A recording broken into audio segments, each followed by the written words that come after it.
Tudo bem?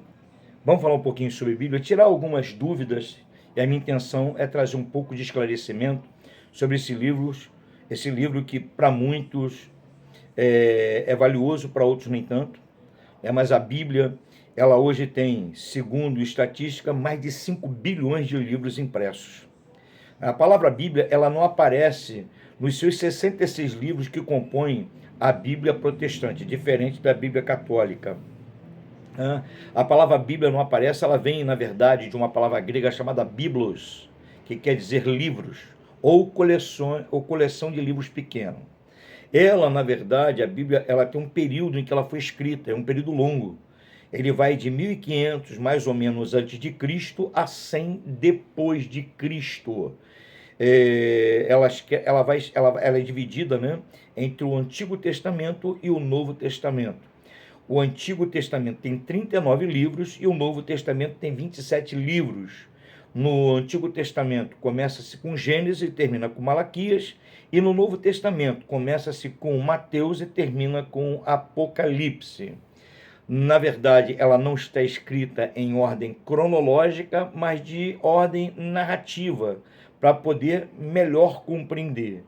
É bem na verdade de que o primeiro livro da Bíblia, segundo, né, os historiadores, não é Gênesis, mas Jó. Mas em função, né, de que possa dar uma narrativa de melhor compreensão, coloca-se Gênesis em primeiro lugar, e Jó ele tem parte entre os livros poéticos. O primeiro livro é Jó, né, e o último é Apocalipse. Cerca de mais ou menos 40 escritores escreveram as Sagradas Escrituras, mas na verdade o autor com certeza é Deus. A Bíblia não se contradiz, porque ela é a palavra de Deus. Então, homens santos, inspirados por Deus, escreveram aquilo que ele determinou que fosse escrito para que pudesse perdurar.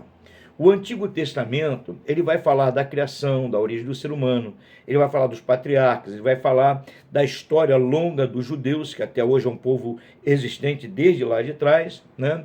E ele vai falar também da promessa do Messias, que é Jesus Cristo morto na cruz do Calvário, no ano 33 da nossa era, e que ressuscitado ascendeu os céus e hoje está à destra do Pai. O Novo Testamento, ele vai falar da inauguração desse reino do Messias, da sua missão, da sua morte, da sua ressurreição, da sua ascensão, a sua subida aos céus, a sua glorificação.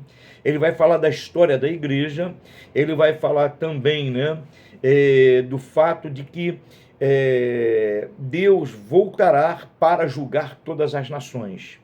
A Bíblia tem cerca de 1189 capítulos e tem mais ou menos cerca de 2.300.000 e poucas palavras que compõem. Então essa é a Bíblia. Então a minha intenção é que todas as vezes que eu colocar aqui algum assunto sobre Bíblia, para que você possa estar inteirado. Eu vou falar também sobre a Bíblia, da divisão que existe no Velho Testamento, do Pentateuco. A gente vai falar dos livros históricos, nós vamos falar dos livros poéticos, nós vamos falar dos livros profetas maiores e menores. No Novo Testamento, nós vamos falar do livros do Evangelho, a biografia de Jesus, nós vamos falar da história da igreja, nós vamos falar das cartas paulinas, nós vamos falar das cartas gerais, e nós vamos falar do livro da Revelação, que é Apocalipse. Então, aos poucos, nós vamos colocando aqui colocações a respeito da Bíblia, para que você também possa ter um pouco mais de esclarecimento. Também terei prazer de falar sobre dízimo, né, para poder, na verdade, trazer entendimento a respeito do dízimo, que muita gente faz e escarnece a respeito do dízimo, mas o dízimo tem uma função social muito importante, que num determinado momento nós vamos falar, tá bom? Eu não sou contra o dízimo, sou a favor, mas ele tem uma função muito específica. Querendo Deus, nós vamos aqui colocar para que você possa entender melhor, tá bom? Um abraço, nos acompanhe, dá seu like, deixa seu like, e se você tiver alguma dúvida, teria o maior prazer de te responder. Um abraço, eu sou o pastor Henrique Meirelles, da ICLA, Igreja Cristã Livres para Adorar. Um grande abraço a todos vocês.